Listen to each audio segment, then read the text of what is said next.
இப்போ தான் ஒரு 50 நாள் கழிச்சு புஷி ஆனந்த் ஐயா வெளியே வந்திருக்காரு. மேடையிலலாம் ஆக்ரோஷமா பேசுறாரு. சரி, ஓகே, பரவால்ல. இனி கன்டென்ட் கிரியேட்டர்ஸ்களுக்கு கன்டென்ட்டுக்கு பஞ்சம் இருக்காது அப்படின்னு நெனச்சா, அதுக்குள்ள மீண்டும் புஷி ஐயாவ தலைமறைவாக்கிருவாங்க போல.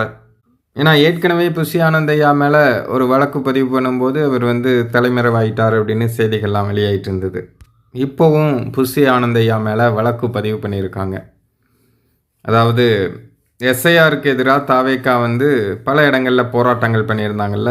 அதில் வந்து சிவானந்த சாலையில் போராட்டம் நடத்திய நிலையில் பொது சொத்துக்கு சேதம் விளைவித்ததாக பொதுச் செயலாளர் ஆனந்த், மாவட்ட செயலாளர் அப்புனு, அப்புறம் அவங்க உள்ளிட்ட 2500 பேர் மீது திருவல்லிக்கேணி போலீஸார் வழக்கு பதிவு அப்படின்னு ஒரு செய்தி ஒன்று வெளியாயிருக்கு. எங்கே போனாலுமே விஜய் ரசிகர்களுக்கு இதே வேலையாக தான் இருக்குது, பொது சொத்தை சேதப்படுத்துறது.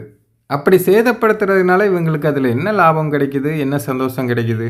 ஒரு இடத்துலையாவது கூட்டத்துக்கு போனோமா, பார்த்தோமா, வந்தோமான்னு வராங்களா? எல்லா இடங்கள்லையும் ஏதோ ஒரு பிரச்சனை.